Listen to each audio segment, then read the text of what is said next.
नमस्कार दोस्तों।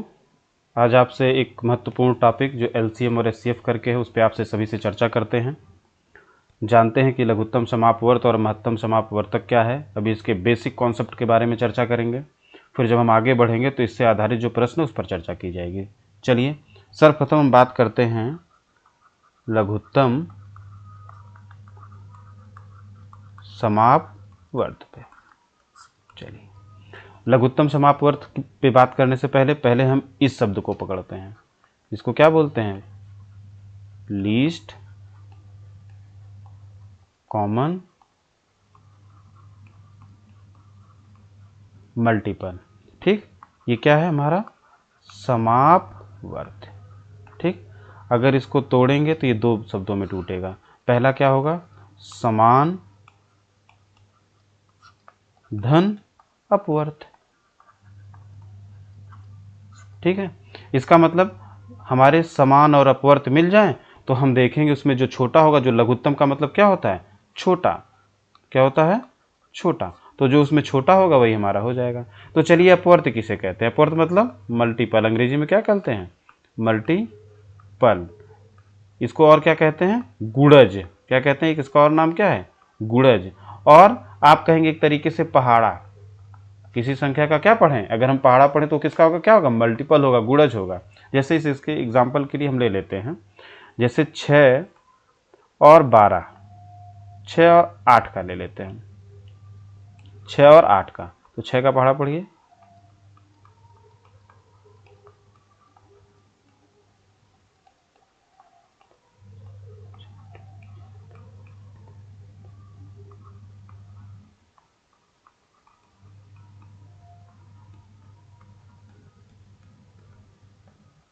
ठीक है, ऐसे हम 8 का,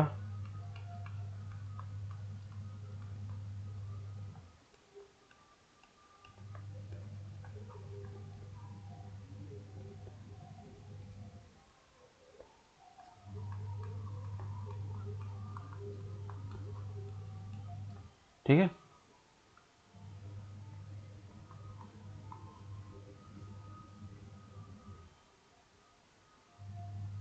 ठीक है। अब हम लेते हैं, अब देखिए ये तो हमारे क्या निकल गए? मल्टीपल निकल गए, इसके गुणज निकल गए। ठीक है, ये dot dot dot dot dot dot जितना जहां तक आप निकाल सकते हो। ठीक है, क्यों? क्योंकि ये निश्चित नहीं होते। मल्टीपल हमारे क्या हैं? अनिश्चित हैं। क्या हैं? अनिश्चित होते हैं। अनिश्चित होते हैं। ठीक है, ये डॉट डॉट इन्फिनिटी तक आप निकाल सकते हैं मल्टीपल को। ठीक है, गुणज को, अपवर्त को। ठीक है, अपवर्त को, अपवर्त भी इसी को कहते हैं। इतने नाम है, आप ध्यान रखिएगा। अब देखिए, अब यहां हम समान अपवर्त की बात करें। समान अपवर्त, तो देखिए समान अपवर्त कौन कौन से मिल रहे हैं? 6 और 8 के कौन कौन से मिल रहे हैं? सबसे पहले आप देखेंगे 24, फिर 48, फिर 72। आगे ऐसे देखेंगे यहाँ 96 भी आपको मिलेगा। जब 6 का पहाड़ा पढ़ते रहेंगे तो 96 आएगा। ठीक है, तो अब देखिए 6 8 के हमारे क्या क्या निकल गए? आपके निकल गए 24, 48, 72, 96, ऐसे dot dot dot dot dot infinity निकलते रहेंगे। अभी हमारे समान अपवर्त हैं ये क्या है?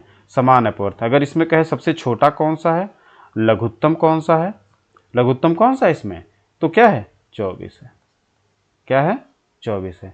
इसका मतलब कि 24 वह छोटी से छोटी संख्या, वह छोटी से छोटी संख्या है जो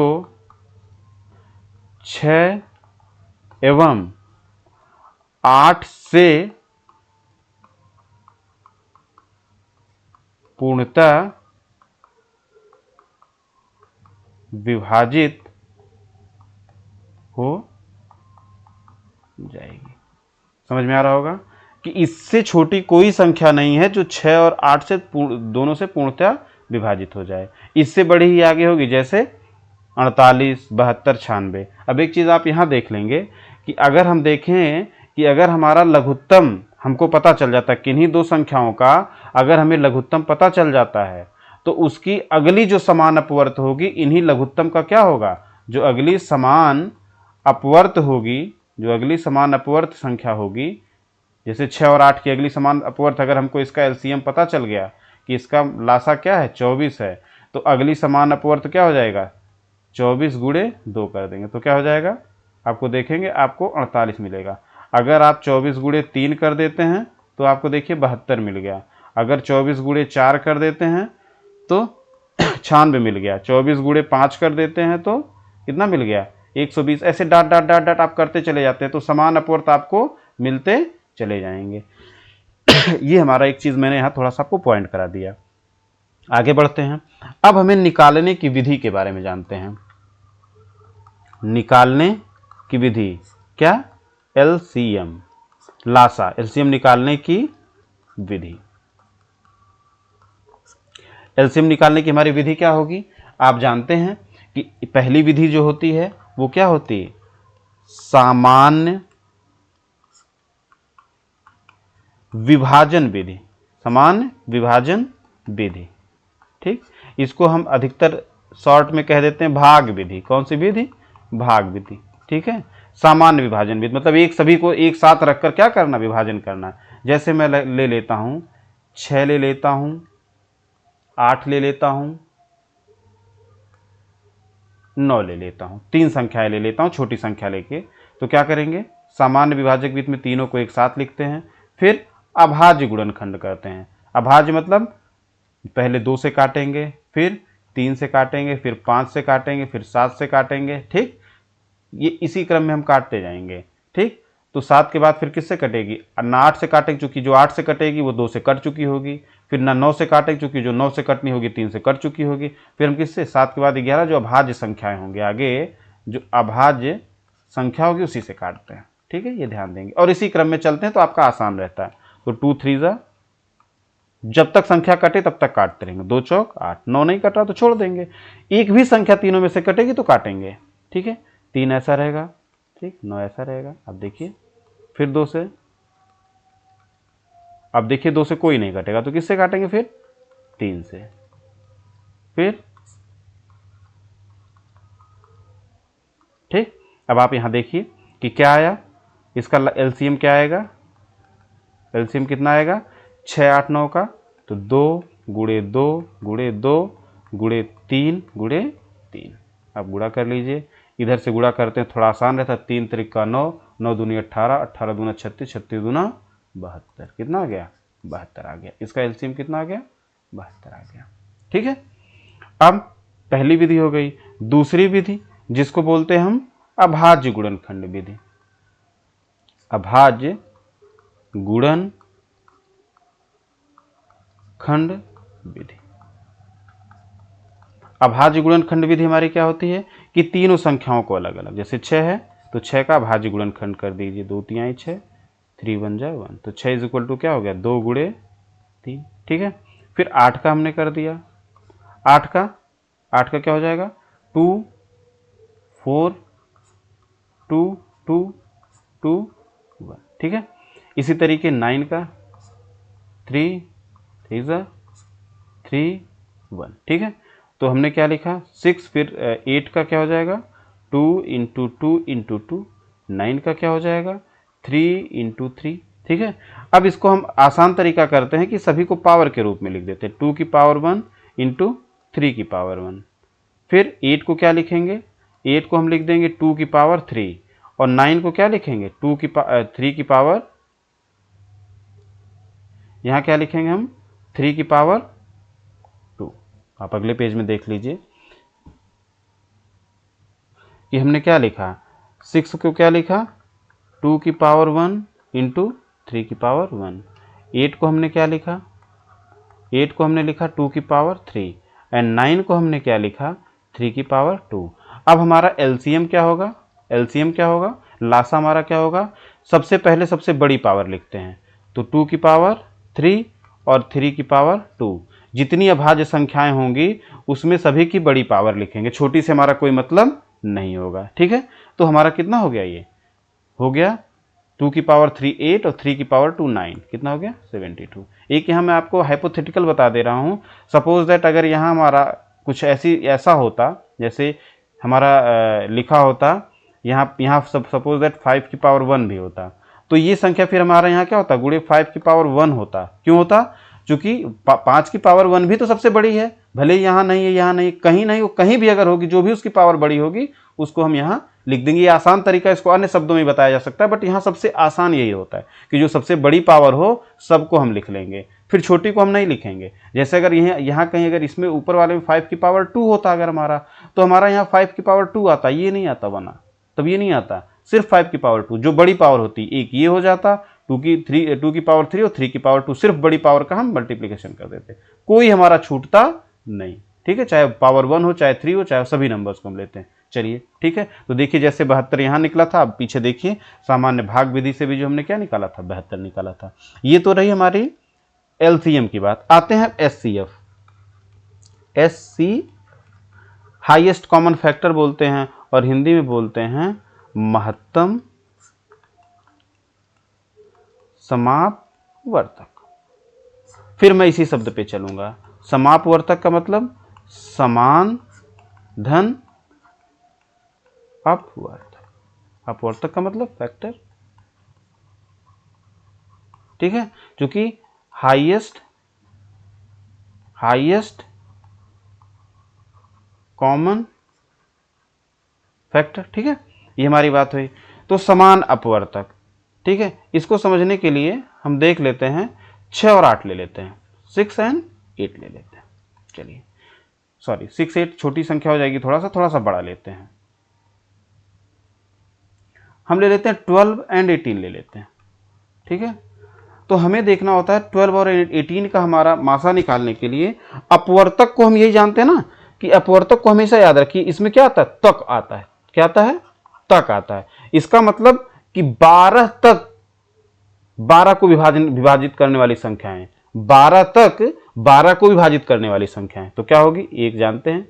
किसी भी संख्या का सबसे छोटा अपवर्तक जो सबसे लीस्ट फैक्टर होता है वो हमारा क्या होता है, 1 होता है। 1 से विभाजित हो जाएगी, फिर 2 से हो जाएगी, फिर 3 से हो जाएगी, फिर 6 से हो जाएगी, फिर 3 के बाद किससे होगी, 4 से भी होगी, 4 3 12 होता है, फिर 6 से होगी, फिर 12 से होगी। ठीक है, कितने हो गए हमारे, 3 3 6 निकल गए। अब 18 को भी देख लिया और शायद कोई छूट नहीं रहा, 18 के लिए हमने देख लिया, 1 से होगा, 2 से होगा, 3 6 का 18 होगा। ठीक, फिर 3 के बाद क्या होगा, 6 होगा, फिर क्या होगा, 9 होगा, फिर 18 होगा। ठीक है, कोई नहीं छूट रहा, आपने देखा होगा।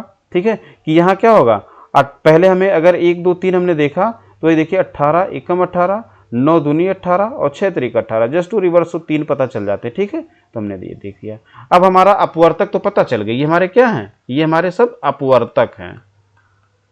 अपवर्तक तो हमारे पता चल गए। अब हमें समान अपवर्तक लिखना है। क्या लिखना है, समान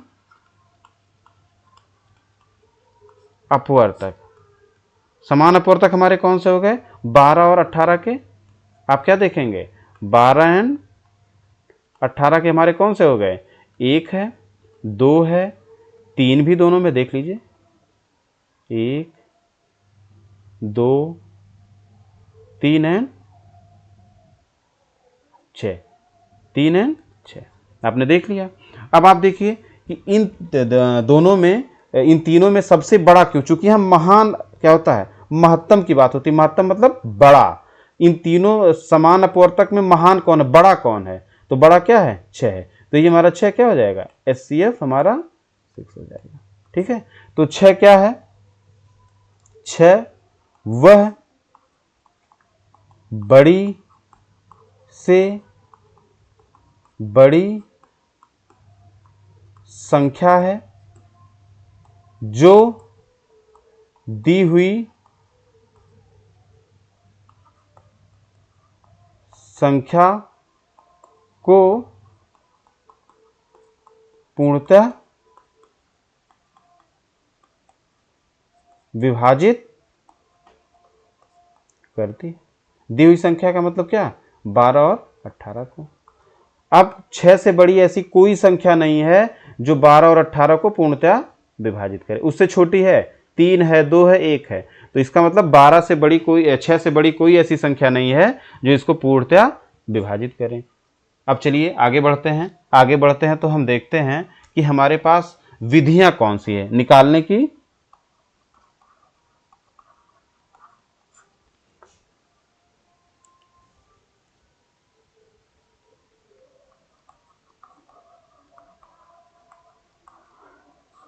निकालने की विधि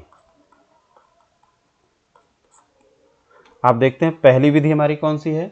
पहली विधि हमारी जो कहते हैं कि अभाज्य गुणनखंड विधि, पहला ये ले लीजिए, अभाज्य गुणनखंड विधि। चलिए वही एग्जांपल ले लेते हैं जो अभी हमने निकाला 12 और 18 का। ठीक है, तो हमने क्या किया, अभाज्य गुणनखंड विधि, सबसे पहले हमने 12 का किया। ठीक है,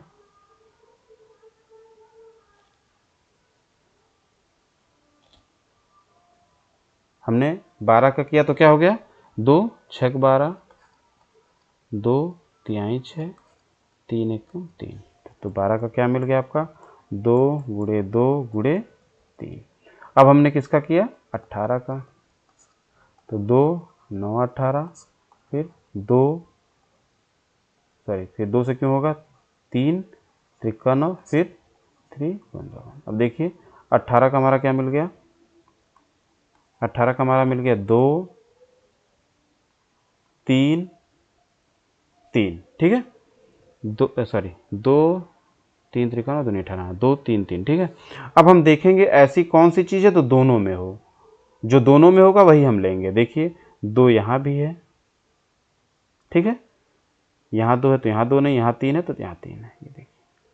ठीक है, ये दोनों में, तो यही हमारा क्या होगा, FCF हो जाएगा। तो क्या हो जाएगा, 2 गुणे 3, इस पेयर में से एक, इस पेयर में से एक, कितना हो जाएगा, 3 दूनी 6। देखिए हमारा FCF कितना आ गया, 6 आ गया। ये हमारा अभाज्य गुणनखंड विधि है।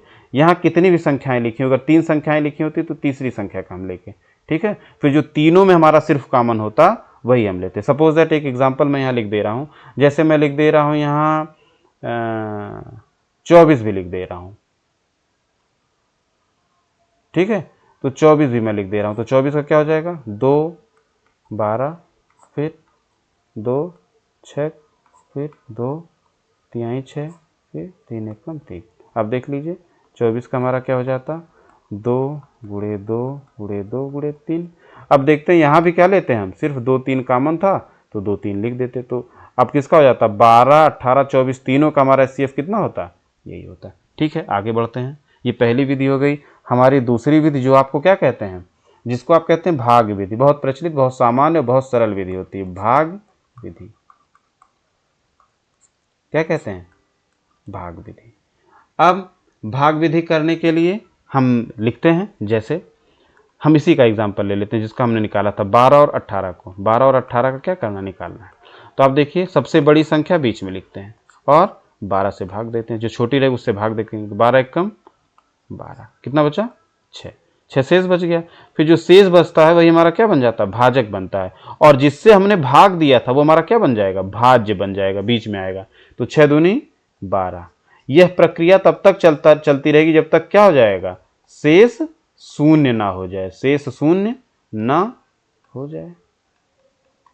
ठीक है, तो अब देखिए जब शेष शून्य हो गया तो जो हमारा भाज्य था जिससे शेष शून्य हुआ वही हमारा क्या हो जाएगा, SCF हो जाएगा। क्या हो जाएगा, SCF हो जाएगा, महत्तम समापवर्तक हो जाएगा। मुझे लगता है सामान्य समझ में आ गई विधि। ये थोड़ा ठीक है, एक मैं इसमें एग्जाम्पल और कर देता हूँ, थोड़ा सा बड़ा ले लेता हूँ। क्या ले लेता हूँ, थोड़ा सा बड़ा ले लेता हूँ। चलिए मैं निकाल देता हूँ 323, 408, 476। ठीक है, पहले किन्हीं 2 नंबर का, इसको निकालने के लिए 3 नंबर यहाँ थी, वहाँ 2 दी थी तो छोटा बड़ा चयन कर लिए। अब यहाँ पहले हम किन्हीं 2 नंबर्स का निकाल लेते हैं। क्या निकाल लेते हैं, 2 नंबर्स का। 2 नंबर का निकाला हमने, चलिए इसका निकाल लेते हैं। तो जो बड़ी है उसको बीच में लिखते हैं, 408 भागे 323। हम एक बार ले जाएंगे, चूँकि 2 बार कितना हो जाएगा, 3 दूनी 600 हो जाएगा, तो एक ही बार जाएगा, 323। अब देखिए 8 में से 3 जाएगा तो कितना होगा, 5 होगा। यहाँ 0 में से 2 जाएगा तो एक बार करेंगे, उधार लेंगे तो 10 में से 2 गया 8, यहाँ कुछ नहीं बचा। अब हम क्या करेंगे, किसको लाएंगे, 3 2 3। अब भाग देंगे तो 8 3 24, 8 चौक 32, 8 चौक, हाँ 4 बार ले जाइए, ज़्यादा हो जाएगा, 4 25 20 के 0 और 4 8 32 2 34, ज़्यादा हो जा रहा है, ठीक है 340 हो जा रहा है, इसलिए हम 3 बार ले जाएं। कितनी बार ले जाएं, 3 बार। 3 पच्चे 15 और 3 पच्चे 15 और 3 8 24, 24 1 25, ठीक है। फिर हमारा देखिए कितना बचता है, 13 में से 5 जाए 8, ठीक है।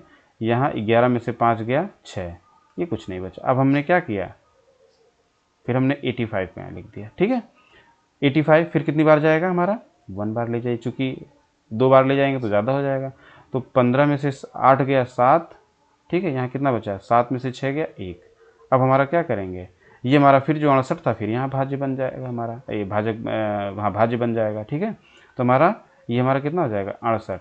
अब देखिए 17 चौके 68, ठीक है, ये हमारा निकल गया। अब इन दोनों का मतलब हमारा 323 और 408 का हमारा HCF कितना आया, HCF कितना आ गया, 70 आ गया।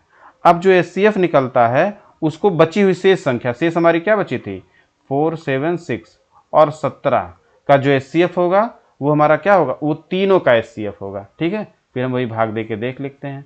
तो 17 दूना 34, 17 तिया 51, तो 17 दूना 34 कितना आया, 7 में से 4 गया 3 13, ठीक। 17 का पहाड़ा कितनी बार जाएंगे, 17 8 136 होता है, ठीक है। 17 8 136 होता है, कट गया, ठीक है। इसका मतलब हमारा क्या निकला, 17 हमारा क्या निकला, 17 हमारा HCF, इन तीनों का HCF क्या निकला हमारा, 17 निकला, ठीक है। ये भाग विधि, इसका उपयोग किया जाता है।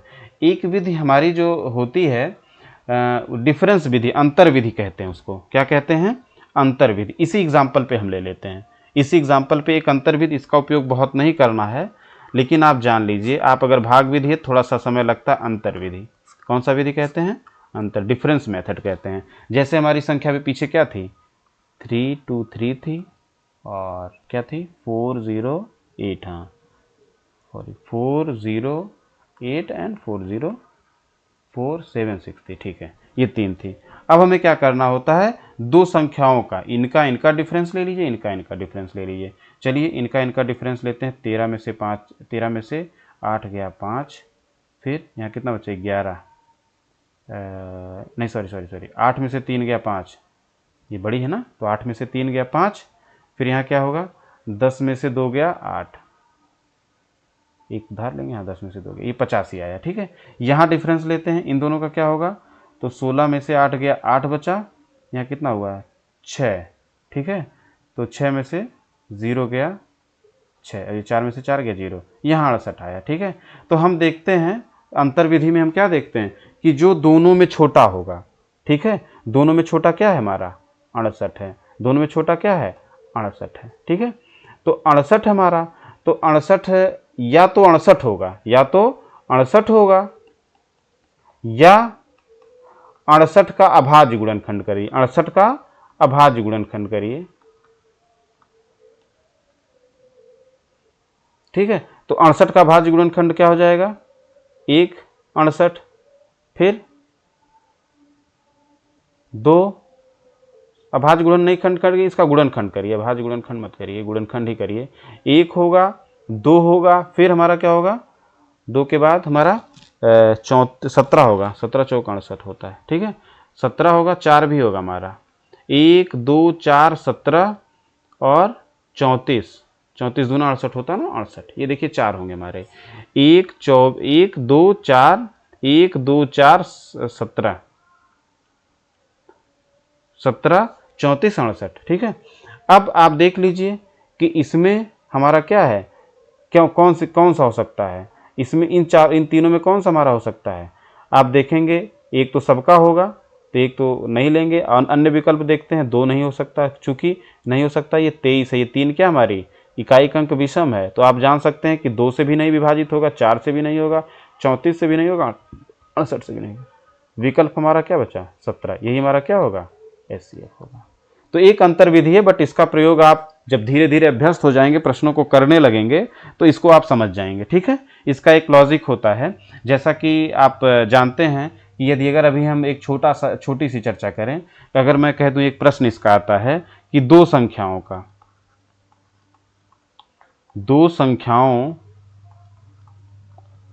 का अनुपात 4:5 मान लेते हैं है। HCF हमारा HCF 16 है, क्या है 16 है।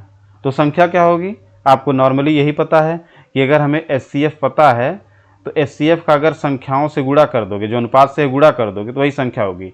तो पहली नंबर क्या हो जाएगी, फर्स्ट नंबर क्या हो जाएगी हमारी 4 × 16, तो 16 चौके 64। सेकेंड नंबर क्या हो जाएगी हमारी,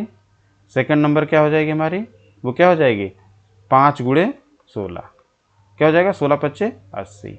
ये हमारा सामान्य वो है। ठीक है, कि बस केवल अगर आपको संख्याओं का रेशियो पता है तो आप उससे क्या करेंगे, अगर HCF पता है तो HCF से गुणा कर देंगे तो ये आ जाएगा। ये कॉन्सेप्ट कहीं यहीं से आता है, थोड़ा सा गुण कॉन्सेप्ट है, आगे जब चर्चा होगी तो उस पर विस्तृत और एग्जाम्पल लेके आपको हम बताएंगे। एक और छोटी सी चीज़ आप जानते हैं कि जब लासा और LCM और आपको HCF ये दोनों चीज़ें पता चल जाए तो इसका एक रिलेशन होता है, एक संबंध होता है। क्या होता है, संबंध होता है, आपको वो भी पता होना चाहिए। क्या संबंध होता है, आप जानते हैं LCM × HCF बराबर पहली संख्या गुणे दूसरी संख्या। ठीक है, दूसरी संख्या, ये आपका क्या हो जाएगा, ये एक फॉर्मूला होता है, इसको याद रखना है। इसको क्या रखना है, याद रखना है। क्यों ये इतना महत्वपूर्ण, जैसे इसके पिछले क्वेश्चन में जो हमने चर्चा की थी कि दो संख्याओं का अनुपात 4:5 है, HCF 16 है, तो यहाँ दो प्रश्न हो सकता है, संख्याएं क्या होंगी, पहला ये हो सकता है, और या तो पूछेगा LCM क्या होगा। ठीक है, तो देखिए संख्याएं आपको पता चल गई। ठीक है, अब आप क्या फार्मूला, उसी फार्मूले बात कर सकते हैं कि पहली संख्या गुणे दूसरी, मतलब 64 × 80 बराबर क्या हो जाएगा, ये देखिए 16 है ना, 16 HCF पता है, मतलब पहली संख्या गुणे दूसरी संख्या, मतलब पहली संख्या गुणे दूसरी संख्या होगा HCF × LCM आपको पता करना है। ठीक है, तो कैसे पता होगा, अभी तक देखिए 16 × 1 = 16 और 16 × 5 = 80। ठीक है, अब LCM बराबर क्या हो जाएगा, LCM बराबर, ये देखिए आपको कॉन्सेप्ट पता होना चाहिए, ये थोड़ा सा मैंने इधर ही काट दिया है। ये देखिए अगर आपको ये चीज़ किसी को ना पता हो तो क्या होता है, आप बराबर के इस तरफ, जैसे अगर अभी इसी प्रश्न को सॉल्व करते तो 16 क्या होता, 64 × 80/16 हो जाता, इन दोनों के बटे 16 हो जाता, बराबर आपका हो जाता LCM, यही होता। ठीक है, तो आप चाहे इसको काटते 16 × 1 = 16 और 16 चौके 64, चाहे 16 × 5 = 80, कोई भी काट देते, तो LCM बराबर क्या आ जाता है, LCM बराबर आ जाता 4 × 80 बराबर 8 चौके 32, 320। ठीक है, एक प्रश्न आपका यहीं से एक उत्तर आ जाता। ये तो रहा हमारा वो, प्रश्नों पे चर्चा विस्तृत करेंगे और हर एक प्रश्न के कॉन्सेप्ट पे हम चर्चा कर लेंगे। एक छोटी सी चीज़ और आप समझ लीजिए कि जो हमें आनी चाहिए, ये आपका उनसे संबंध पता चल गया। अब आपको दशमलव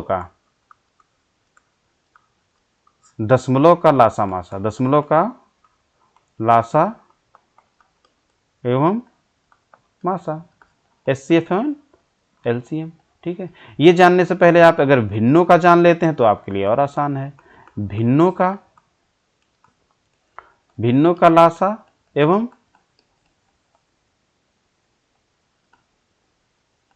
मासा। ठीक है, तो इसको जानने के लिए आपको सिर्फ एक चीज जाननी है कि जैसे सपोज दैट हमारी भिन्न कोई दी हुई है, भिन्न हमारी क्या दे दी गई, चलिए पहले भिन्न दे दी गई P/Q। ठीक, फिर दूसरा दे दी गई A/B, फिर हमारा X/Y मान लीजिए, ये तीन भिन्न हमारी दे दी गई, इनका हमें क्या निकालना है, HCF निकालना है। ठीक है, तो अगर इन तीनों भिन्नों का HCF निकालना है, क्योंकि आप जानते हैं ये क्या हमारा ऊपर जो लिखा होता है उसको अंश बोलते हैं, जो नीचे लिखा होता है इसको क्या बोलते हैं, हर बोलते हैं। तो HCF हमारा क्या हो जाएगा, जो चीज़ निकालनी है अंश का वही ले लेंगे, अंश का HCF अपान हर का LCM। ठीक है, अब आप यहाँ क्या हो जाएगा, अगर अंश का मतलब P A और X का क्या हो जाएगा, HCF हो जाएगा, अपॉन क्या हो जाएगा, हर का Q B और Y का क्या हो जाएगा, LCM हो जाएगा। ये है। अगर ये हम कहते नहीं LCM निकालना, क्या निकालना, LCM निकालना है, तो क्या हो जाता, अंश का, ये याद रखना आपको, अंश का जो निकालना है, अगर LCM निकालना तो अंश का क्या हो जाएगा, LCM अपॉन हर का क्या हो जाएगा, HC। ठीक है, जस्ट उल्टा होगा। अब यहाँ क्या कर देंगे, जो P A और X था उसका क्या हो जाएगा, अब ऊपर LCM हो जाएगा। ठीक है, अपान नीचे क्या हो जाएगा, Q B Y का क्या हो जाएगा, HCF हो जाएगा, जस्ट उल्टा हो जाएगा। ठीक है, ये चीज़ आपको मुझे लगता समझ में आ गई।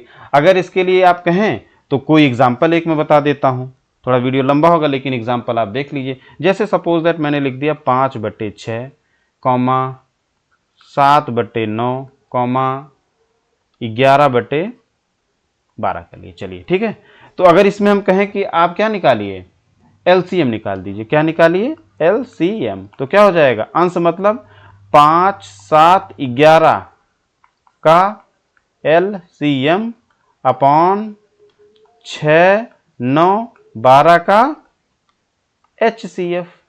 यही ना, उल्टा जस्ट।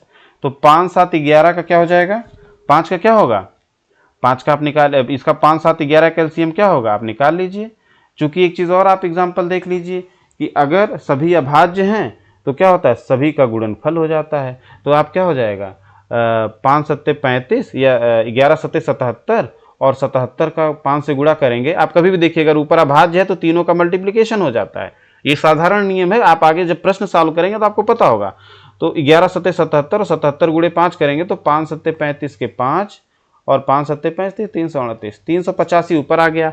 अब 6 9 12 का आप निकाल सकते हैं अगर कन्फ्यूजन है, मुझे तो पता है 3 आएगा, बट आप निकाल लीजिए। पहले 2 का, 6 और 9 का निकालेंगे तो 6 कम 6 कितना बचा, 3। फिर क्या लाया हम, 6 आया, फिर 3 दूनी 6। यह हमारा कितना हुआ, HCF कितना हो गया, 6 9 का 3 हो गया। अब हमारा क्या बचा था, 12 बचा था। तो 3 और 12 का आप जानते हैं 3 और 12 में भाग दीजिए तो 3 चौके 12। आप देखिए 3 हमारा आ गया, तो ये बटे क्या हो जाएगा, 3। तो इसका आंसर क्या हो जाएगा, अगर 5 7 इसका अगर हम LCM लेंगे, इस भिन्न का अगर हमने LCM लिया तो LCM कितना हो जाएगा, 385/3। एग्जाम्पल बता दिया। आप HCF लेंगे तो ऐसा मत सोचिएगा कभी इसी को हम उलट देंगे, नहीं। अब क्या हो जाएगा, 5 7 11 का HCF हो जाएगा। जैसा कि आप देख रहे हैं, अगर इसी का हमने क्या कहा कि HCF आपको निकालना, क्या निकालना है, HCF। ठीक है, तो अब क्या हो जाएगा, 5 7 11 का HCF अपॉन 6 9 एंड 12 का क्या हो जाएगा, LCM। तो आप निकाल लीजिए 5 7 11। अगर ये तीनों अभाज्य संख्या है तो उसका HCF कितना होता है, 1 होता है। चूंकि अभाज्य संख्या की पहचान ही वही है कि या तो 1 से विभाजित हो या स्वयं से विभाजित हो, तो HCF तो 1 आ गया। अब LCM आप निकाल लीजिए अगर आपको कन्फ्यूजन है। 6 9 एंड 12 भाग विधि से ही 2, ठीक, फिर 2 से 3 9 2 3 6, ठीक, फिर 3 1 3 1, फिर 3 से, ठीक है, तीनों 1 हो गया। कितना आया, 2 × 2 × 3 × 3, सॉरी, तो कितना हो जाएगा, 3 3 9 9 दूनी 18 18 दूना 36। तो कितना हो जाएगा, 36। इस भिन्न का HCF कितना होगा, 1/36 होगा। LCM कितना होगा, 385/3। तो ये आप ध्यान दीजिए भिन्नों का। अब आप देखिए दशमलव की जो मैंने बात की, अब दशमलव में कोई दिक्कत नहीं है। अगर आपको दशमलव की बात की जाए, दशमलव का लासा एवं मासा, यहाँ आपको दिक्कत नहीं होनी चाहिए। जैसे आप क्या लिखा है, जैसे 2.3 लिखा है, ठीक है, 4.8 लिखा है, 6.2 लिखा है या 25 लिखा है, तो आपको जस्ट इसको क्या करना है, दशमलव को भिन्न में बदल दीजिए। हटाया तो कितना हो गया, 10 हो गया, बाई 10 हो गया, बाई ये हटाएंगे तो एक यहाँ लिखते हैं 2 दशमलव पे, तो कितना हो जाएगा 23/10, 48/10 और कितना हो जाएगा 625/100। अभी आप इसको जब भिन्न में बदल गया तो जैसे भिन्न का आप निकालते हैं उसी आधार पर आप इसका निकाल लेंगे। चलिए आगे बात बढ़ाते हैं और बहुत ज़्यादा इसमें और टॉपिक को और ना ले चल के अब आपसे 2 चीज़ों पे चर्चा कर लेते हैं जो परीक्षा की दृष्टि से बहुत महत्वपूर्ण है। जो आपका पूछा जाता है, एक पूछा जाता है कि कुल कितने गुणनखंड होंगे, कुल कितने गुणनखंड होंगे। ठीक, पहला। दूसरा पूछा जाता है कुल कितने अभाज्य गुणनखंड होंगे। ठीक है, ये 2 प्रश्न है। जैसे हम सपोज दैट 120 लिखते हैं, 120, ठीक है, तो 120 का हमारे कुल कितने गुणनखंड होंगे जानने के लिए, ठीक है, या बड़ी संख्या ना लिख के छोटी संख्या लिख लेते हैं। ठीक है, जैसे हमने लिखा कि 12 के कुल कितने गुणनखंड होंगे। ठीक है, तो हम क्या करें, इसको करने के लिए 12 का पहले गुणनखंड कर लें। 2 छक 12, 2 तिहाई 6 और 3 एकम 3, तो क्या हो गया 2 × 2 × 3। ठीक है, अब जानने के लिए हमें क्या कर लें, 2 सबको पावर में लिख देते हैं, अभाज्य गुणनखंडों की घातों के रूप में लिख दें, 2 भी अभाज्य और 3 भी। अगर हमारा इसका कुल गुणनखंड पूछा जाए, क्या पूछा जाए, कुल गुणनखंड, तो कितने हो जाएंगे। इसके लिए एक फार्मूला होता है कि जैसे अगर कुल गुणनखंड पूछा जाए तो हमारा क्या हो जाएगा, जैसे x की पावर n इंटू वाई की पावर m दिया है तो इसके कुल अभाज्य गुणनखंड कितने होंगे, n+1 इंटू m+1, ये फार्मूला होता है। आप इस फार्मूले को यहाँ याद रखने से अच्छा है कि आप यहाँ जान लीजिए कि जो भी निकल के आया तो 2-1 इंटू 1-1, तो कितना होगा 2-1 3 और ये 1-1 2, कितना हो जाएगा कुल हमारे कितने गुणनखंड होंगे, 6 गुणनखंड होंगे। देख लीजिए 12 के 6 कौन कौन से होते हैं गुणनखंड, जो 12 तक की संख्याएं जो 12 को विभाजित कर दे, 1 होगा, 2 होगा, 3 होगा, 4 होगा, 6 होगा और 12 होगा। क्या होगा, 1 होगा, 2 होगा, 3 होगा, 4 होगा, 6 होगा और 12 होगा। मुझे लगता है सबको समझ में आ गया। गिन लीजिए कितने हो गए, 3 और 3 6 हो गई बात। ठीक है,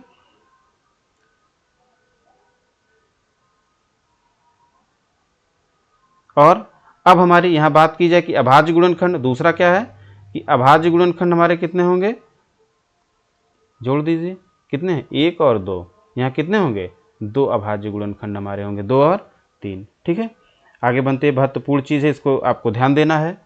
आगे बढ़ते हैं। अब देखिए, अब आपको मुझे लगता है कि एचसीएफ और एलसीएम में लगभग चीज़ें जो इसका बेसिक कॉन्सेप्ट है वो आपको सब पता चल गया है। अब हमारी इस पर थोड़ी सी प्रैक्टिस करने की ज़रूरत है। जब आप इस पर प्रैक्टिस करेंगे तो आपके जितने भी क्वेश्चन, अगर आपको कॉन्सेप्ट क्लियर है तो उसके क्वेश्चंस कैसे आते हैं, कैसे उन क्वेश्चंस को हमारा किया जाता है, वो चीज़ें हमें थोड़ी सी समझ में आएंगी। जैसे सपोज दैट अगर एक एग्जाम्पल मैं लिख दूं, ठीक है, छोटा सा एग्जाम्पल मैं लिख दे रहा हूं, 2 की पावर 4, 2 की पावर 2, 2 की पावर 3 और 2 की पावर 8। ठीक, आपने एलसीएम भी सीख लिया है और एचसीएफ भी सीख लिया है। ठीक है, तो जब आप एलसीएम सीखेंगे तो एलसीएम कितना हो जाएगा आपका, बताइए, सोचिए, विचार करिए, मैं तो बता ही दूंगा कि एलसीएम क्या हो जाएगा, जो सबसे बड़ी पावर होगी, क्या होगी, जो सबसे बड़ी पावर है, कितनी है 2 की पावर 8, वही हमारा क्या होगा, ये देखिए सब सेम है। ठीक, अगर हमारा एचसीएफ की बात करेंगे तो एचसीएफ क्या होगा, जो सबसे छोटी पावर होगी वो क्या हो जाएगी 2 की पावर 2। तो ये कॉन्सेप्ट बेस ही है, क्यों, क्योंकि जैसे ये संख्या क्या लिखी है, जैसे 2 की पावर 4 मतलब 16, 2 की पावर 2 मतलब 4, 2 की पावर 3 मीन्स 8 और 2 की पावर 8 का मतलब 32, नहीं 64, जो भी होगा 64, आई थिंक 64 ही होगा। 2 4 8 2 16 2 32 2 64, 3 3 6, हाँ 64 दूना 128, 128 दूना 256। कितनी बार दो, 1 2 3 4 5 6 7 8, 2 दूना 4 दूना 8 दूना 16 दूना 32 दूना 64 दूना 128 256। तो ये सॉरी मैंने 64 ही लिख दिया था, वो 2 की पावर 5 ही हो जाता है। हाँ, तो ये हो गया 256। अब देखेंगे कि हमारा जो एलसीएम होगा वो 256 वह छोटी से छोटी संख्या है जो क्या होगी, जो इन दी हुई संख्याओं से क्या होगी, पूर्णतः विभाजित होगी। और दो जो हमारा 2 दूना 4 जो आएगा, 4 ऐसी संख्या होगी बड़ी से बड़ी जो इन दी हुई संख्याओं को विभाजित कर देगी। ठीक है, तो ये मुझे लगता है जनरल कॉन्सेप्ट आपको समझ में आ गया। अब अगले टॉपिक में, अगले समय में जब इसकी हम प्रैक्टिस कराएंगे तो क्वेश्चंस की विधिवत प्रैक्टिस करा दिया जाएगा, कहीं से कोई क्वेश्चन आपको फंसेगा नहीं। इसी नोट के साथ मैं आज की इस वीडियो में आप सभी से विदा लेता हूं और आशा करता हूं कि आप मेरी पूरी वीडियो को वॉच कर रहे हैं, नहीं कर रहे हैं तो करिए, क्योंकि जैसा कि आप देख रहे हैं नोटिफिकेशन आ गया 29 और 30 जनवरी को टेट एग्ज़ाम होना है। और अगर आप मेरे गणित और पर्यावरण के सब्जेक्ट को आप अभी मैं करा रहा हूँ, प्रैक्टिस सेट में सभी विषयों का कराऊंगा, क्योंकि इन्वायरमेंट और मैथमेटिक्स के सभी कॉन्सेप्ट में आपसे चर्चा कर लूँगा। उसके बाद फिर मैं अन्य सब्जेक्ट को और गणित और इन्वायरमेंट के प्रैक्टिस सेट को भी एक साथ लेते हुए लगभग 50 प्रैक्टिस सेट कराऊंगा, जिससे कि एक भी क्वेश्चन उससे बाहर नहीं जाएगा। आप इत्मीनान से सिर्फ टेट की तैयारी में हमारे साथ लगे रहिए। बहुत बहुत धन्यवाद। शेयर करिए, सब्सक्राइब करिए, मेरा सहयोग करिए, उससे मेरा मोटिवेशन बढ़ता है। बहुत बहुत धन्यवाद।